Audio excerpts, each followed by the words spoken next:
Comment calculer son poids idéal et combien devez-vous peser pour avoir la grande forme athlétique? Est-ce que vous vous êtes déjà posé cette question? Aujourd'hui, vous avez un objectif, vous voulez perdre le gras autour de votre ventre, vous fixez peut-être inconsciemment un poids à atteindre, mais est-ce vraiment le poids que vous devez atteindre pour vraiment vous sentir bien dans votre corps? Ça, c'est une question à 1 million et je vais tenter, je vais vous répondre dans cette vidéo. Comme ça, vous saurez tout de suite combien de poids vous devez faire. Je vais vous donner les clés. Alors, par rapport à ça, généralement, quand on veut savoir si on est en bonne santé, si notre poids est en adéquation avec notre taille, on utilise ce qu'on appelle l'IMC. L'IMC, l'indice de masse corporelle. Donc en gros, le calcul il est simple. Si vous ne l'avez toujours pas fait, c'est de diviser votre poids par votre taille au carré. Donc en gros, je vous donne un exemple. Une personne qui pèse 70 kg et qui fait 1,80 m. Donc en gros, ce sera 70 divisé par 1,8. Donc ça fera à peu près, je l'ai noté sur une feuille. Voilà, je ne suis pas aussi bon que ça en calcul, mais ça fait 38,8. Et là, vous le redivisez encore par 1,8 et ça donne 21,5 si je ne me trompe pas. Et 21,5, après, vous comparez votre chiffre à un tableau de l'IMC. Mais en gros, je vais vous le faire en 2 secondes. Si vous avez un IMC inférieur à 25, vous n'êtes pas en surpoids. Vous avez la forme. Alors peut-être que physiquement, quand vous allez vous regarder dans la glace, ce ne sera pas top, mais vous n'êtes pas en danger d'un point de vue de votre santé. Si vous avez un IMC compris entre 25 et 30, là, vous êtes en surpoids. Donc là, boum, il faut faire attention. Ensuite, si vous avez un IMC supérieur à 30, là, vous êtes en obésité. Et si vous avez un IMC supérieur à 35, là, vous êtes en obésité sévère, voire morbide. Donc là, oui, c'est la sonnette d'alarme généralement. Mais j'ai une question pour vous. Qu'est-ce qui pose vraiment problème avec votre poids? Pourquoi vous vous pesez? Est-ce que vous savez pourquoi vous vous pesez?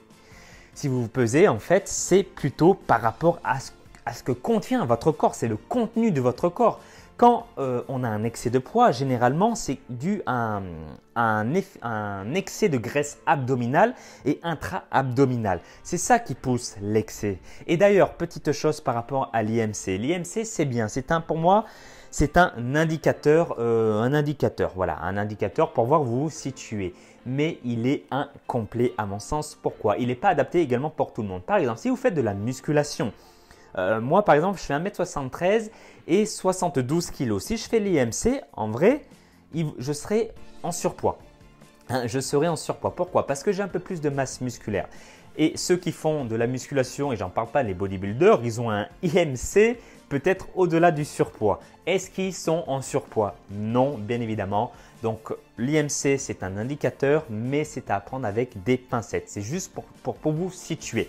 Il y a quelque chose pour moi qui a beaucoup plus de sens, c'est de prendre votre tour de taille, mais au niveau du nombril. Généralement, c'est là où les poignées d'amour dépassent, qu'on a excès de gras, ou le ventre. Vous prenez au niveau de votre nombril et si ici, ça dépasse 104 cm pour un homme, là, vous êtes en danger. Il y a des risques de maladies cardiovasculaires. Pour moi, cette mesure est beaucoup plus pertinente que celle de l'IMC. Je tiens à rajouter que si vous ne fumez pas, si vous ne buvez pas, si, je ne sais pas, moi, vous ne prenez pas de médicaments, enfin, vous n'avez pas de maladie, les risques cardiovasculaires vont être réduits, bien évidemment. Mais par contre, si vous avez un tour de taille supérieur à 104 cm, si vous fumez, si vous buvez, ça va rajouter, ça va augmenter le risque d'avoir une maladie cardiovasculaire. Donc ça, bien évidemment, c'est à prendre vraiment au pied de la lettre. C'est super, super important. Donc par rapport à ce que je viens de vous dire, l'IMC pour moi, c'est un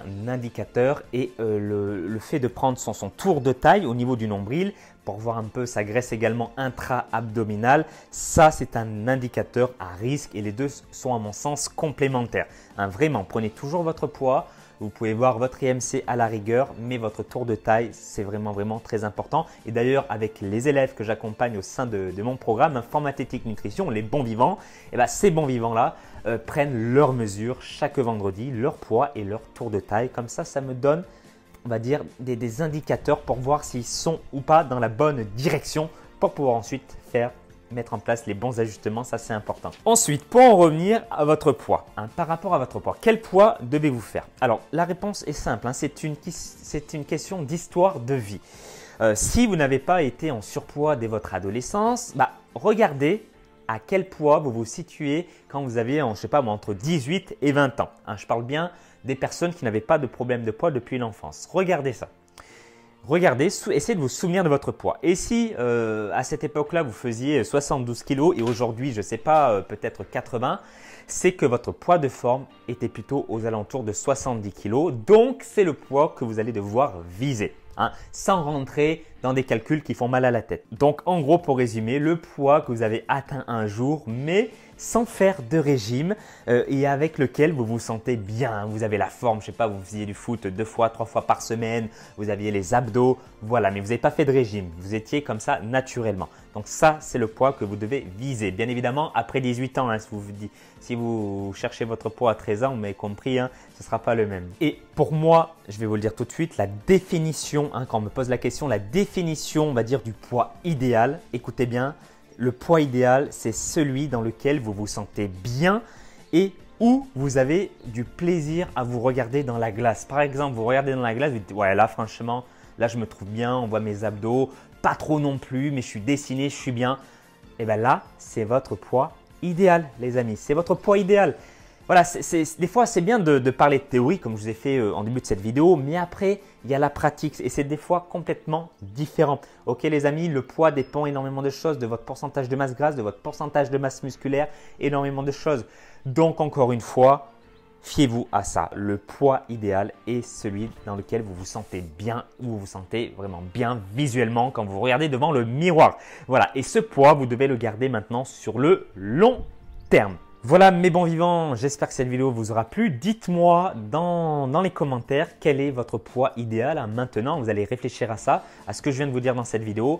Dites-moi quel est votre poids idéal. Dites-moi également si vous avez mesuré votre tour de taille, à combien il est actuellement et votre IMC aussi. Comme ça, je pourrais regarder tout ça et vous donner quelques conseils pour vous orienter. Et d'ailleurs, si vous êtes motivé pour perdre le gras autour de votre ventre et diminuer votre pourcentage de masse grasse, votre tour de taille, je vous ai préparé un guide de nutrition. Je vous donne 8 recettes pour perdre rapidement de ventre, plus le détail de mon rééquilibrage alimentaire en 3 étapes. Vous allez voir, c'est extrêmement simple, sans compter les calories et sans faire de régime. Si vous êtes motivé, vous allez devoir cliquer sur le lien en dessous de la vidéo ou dans le i ici, i comme information si vous êtes sur le téléphone portable.